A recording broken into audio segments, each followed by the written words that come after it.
Hello, everybody. Good morning, good afternoon. I know we're sort of right on the cusp there. Hope you're having a lovely Innovate so far. So, every organization in this room is somewhere on their journey of AI governance. There are many of you that are probably really deep into it. There are many of you that are probably just getting started. And I would suspect that there are probably still some of you that don't yet know how to spell AI still. But AI Navigator is really meant to meet you exactly where you are in your AI governance processes and wherever you happen to be. AI Navigator gives you a unified view of all of the AI in your organization, regardless of how those models were built. And I will say that one more time. It's not only SaaS models, it's any model that you built internally, it's any model that you acquired externally, it's every single model and agent. And of course, the use case is the primary business entity, and this is where all of the governance takes place. And I'll talk a little bit more about that in a little bit. So, AI Navigator was really meant to be designed for the executive so that they can come into the dashboard and get the information that they need, but it's still helpful enough for everybody else at the organization to get their job done. Now, regardless of where you are, one thing that we've noticed in the industry is a lot of folks are talking about use cases, models, and agents, but what we're noticing is people are actually using slightly different terminology to mean different things. So before we move on and have this conversation between Matt and I want to make sure that we're all using the same definitions. So I'm going to talk about the 5 concepts that really power the platform. And the first thing that I'm going to start with is the use case. So the use case is really where governance lives. The use case is the problem that we are trying to solve using some kind of AI technology, and this is where all of your policies apply, and this is ultimately where the final approvals take place. Then when we start to think about the technology that actually powers our use case, an agent is one of those elements. An agent in this case is an autonomous AI system that acts on your behalf. Another asset that can power your use case is a model. And this can be the logistic regression models that you've been running for the last 50 years. This can also be a large language model that you're using to help summarize your emails.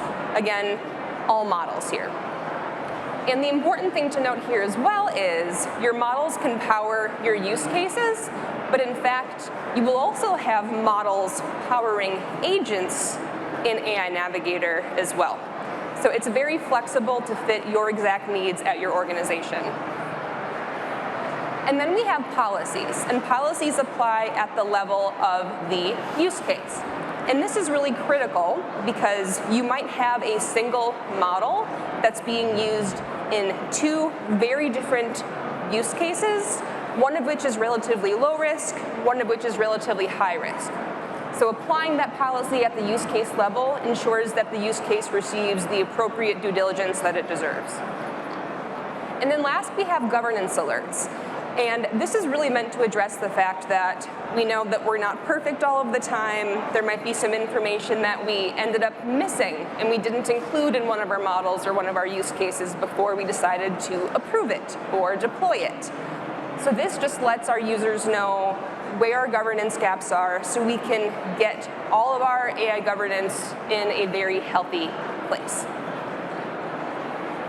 So now that we're all working from the same vocabulary, Matt, tell me about your work with clients and what AI governance problems actually look like on the ground.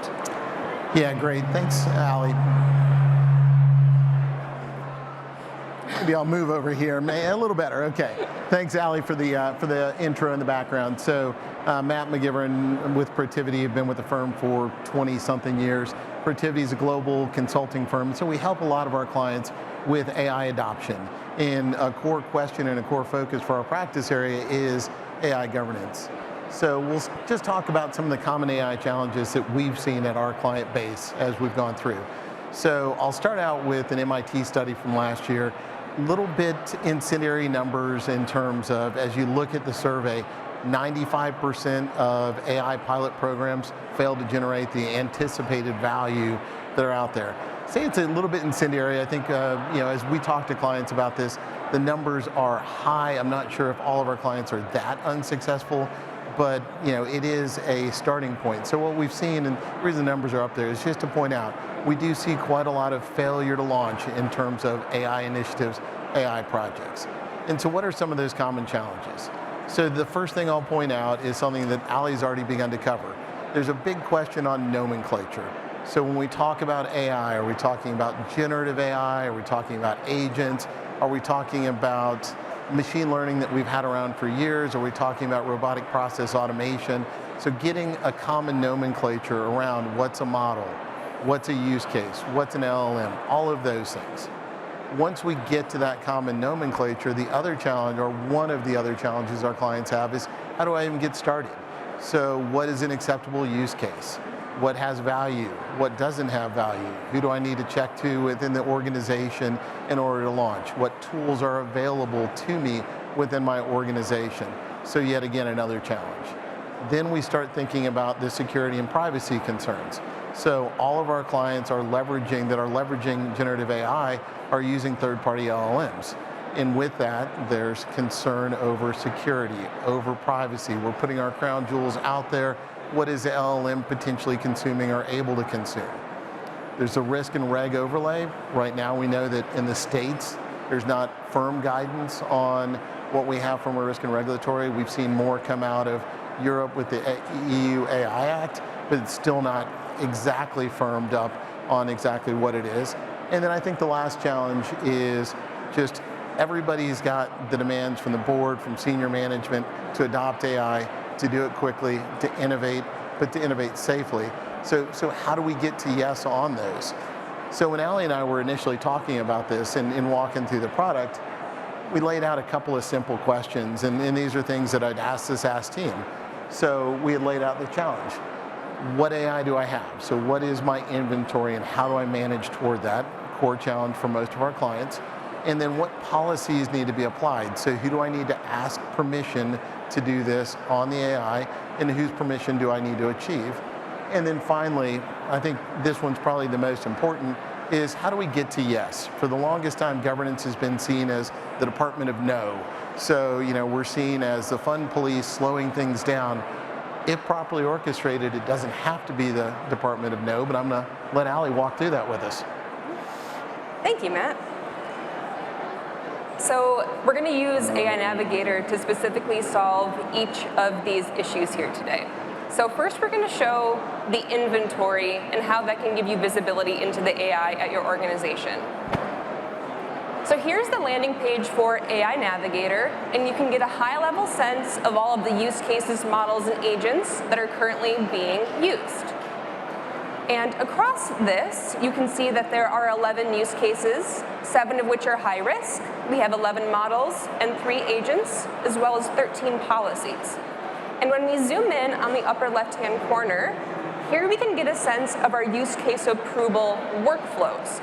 So we can see how many of our use cases have been fully approved, how many are still pending review, so I know what work I have to do next. Alternatively, if I'm only interested in my high-risk use cases, I can easily toggle to see those as well. And because the policies apply to a use case, this tells you how many use cases have fully completed all of the assessments for each of the appropriate policies. And of course, we can apply these same filters as well. And then last, we're able to see a distribution of risk for the use cases that have each of these policies applied. Now I'm going to navigate to my asset inventory, and this is where I'm going to be able to see all of the use cases, models, and agents being used at my organization.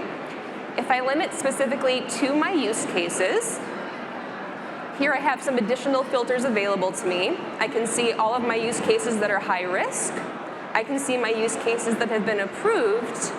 And then if I'm working in the EU and I'm curious to see all of my use cases that are high risk for the EU AI Act, I can easily select that filter and see that I have 3 use cases that I have to worry about from that perspective.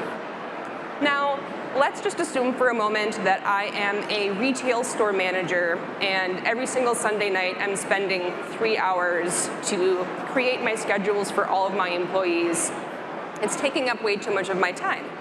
What I can do is I can come into AI Navigator to see if there are any AI assets or tools that can help me with this specific problem. So I'm going to limit to my agents that are available, and here I can see I have this schedule agent available to me. So that looks rather appropriate, so I'm going to open that up and do some exploration to see if it is in fact appropriate to use within my use case. And I can see the appropriate business context, again, to understand whether or not its use is appropriate for me. I can see the development information as well as the data governance information. So now that I feel good about using this agent for my use case, now I can go ahead and actually create the use case that will ultimately link up to this agent. So what I can do from here is I can navigate back to my asset inventory, and then here is where I can add my use case. And then in here we add our retail ship scheduling use case. We get all of the appropriate information added, and we can add some additional deployment geography details as well that are specific to the deployment location for our use case. Here I'm going to skip this policy section for now, and here we open up the use case. And we can see when we go to our Asset Relationships tab and we search for our Schedule Agent asset, we can very easily drag and drop that. And now I can see that my agent is powering my use case, and I'm ready to go into the next step. So as you can see here, AI Navigator really does act as a complete AI asset inventory. And just now I was able to create a brand new use case in a matter of moments. So I would say that that's the first challenge addressed. No, that certainly is the first challenge, but I think, now let's talk about the next challenge though, because in order to get an AI use case fully approved, oftentimes when we're working with our clients, we may be working with legal, risk, compliance, third-party risk management, procurement, security, any number of different teams that all want to have their say in what a policy needs to look like. Walk me through the policy components. Absolutely. So we can look at our policy inventory section of AI Navigator, and our policy inventory includes all of the policies that our organization has decided that they care about and have started to apply to all of their use cases. Already I can see a handful of policies that I think are going to be quite appropriate for our retail management scheduling use case. So now that I see the policies available to me, I'm going to open up my retail scheduling use case again, go to my Applied Policies tab, go to Manage Policies, and here I'm going to go ahead and apply my cybersecurity and AI security policy, as well as my responsible AI deployment policy. Once those policies have been applied, at this point in time is when I would work with my legal and compliance folks to get a better understanding of how this use case should ultimately be classified as it relates to each of these policies. And for the sake of the demo, I'll go ahead and select a handful of risk classifications here. Ali, great examples here. I think the one thing I probably scared a lot of folks on a second ago was by naming off the 5 or 6 different groups that normally have to coordinate to get to approval, if it's your legal, your compliance, or your risk. And if we leave it to them in terms of without giving them good workflow, it might take months to get an AI use case approved. How do we coordinate that through Navigator? Yeah, so that's a great question. I think what a lot of folks end up struggling with is the fact that there are so many different stakeholders that ultimately need to touch the use case to get that use case to a final approval status.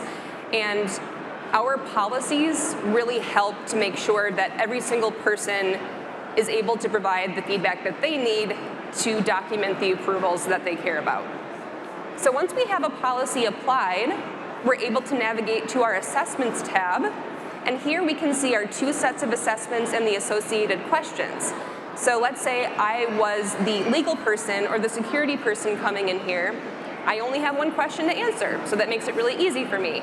So I can go ahead and click yes, I would submit the answer, and then the person has the appropriate approval permissions for the use case would come in here, review that answer, and then ultimately mark it as approved.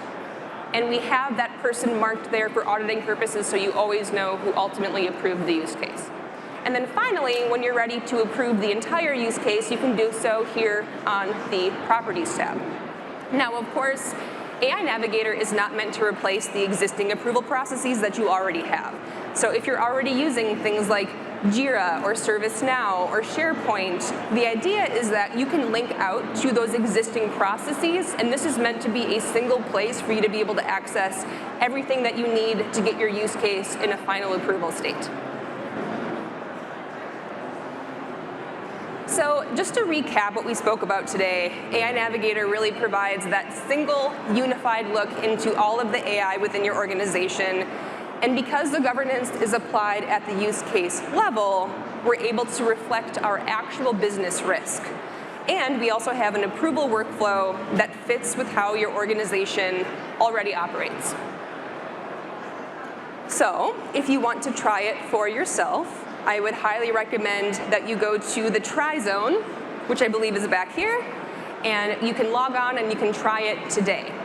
If you have any of your colleagues that maybe weren't able to make it to SaaS Innovate, but you're interested in trying this back at home, we're doing a private preview that's starting in the weeks after Innovate. So you can scan the QR code here to express interest in participating in the private preview. And do not worry, this is not going to automatically sign you up for it. We will contact you and have additional conversations, but it's a really great opportunity to make sure that we are designing a product that works well for our customers, and not to mention you get a sneak peek of the product as well in the meantime. AI Navigator is going to be available this summer, and it's going to be available as a software as a service product available on Azure Marketplace. One thing that I've not said out loud today is that AI Navigator is completely separate from VIA. You could have never heard of SaaS before in your entire life, and you could go to the Azure Marketplace, purchase AI Navigator, and you can get started almost immediately. So we do have one more session where I am going to speak in some additional detail about AI Navigator tonight at 5 o'clock, I believe. So catch me at 5 o'clock to learn more about AI Navigator. Otherwise, I will be at the AI Navigator booth, which is just around the corner if you want to have additional conversations. Matt, I'll hand it to you for the last word. Yeah, no, thank you, Ali, and thanks to SaaS for this. We are extremely excited about the product. As you saw, some of the primary concerns that we've seen our clients have through both AI adoption and AI governance in terms of having a single pane of glass about what use cases I have, who's approved them, and then eventually also the continuous monitoring. So once we've got an approved use case, it doesn't end there. I have to constantly look, especially on the agentic side, to make sure that the model hasn't swayed. So having all of that risk information together in a single pane of glass is of enormous value to our clients. And just to mention as well, being able to coordinate and communicate across all of those various risk approvers from legal, compliance, and others, and get them into a single pane of glass, that's going to speed up adoption, it's going to speed up approvals, and I think you'll see a lot of value out of that. So thank you. We'll be over with Ali if anyone has any other questions. Thank you.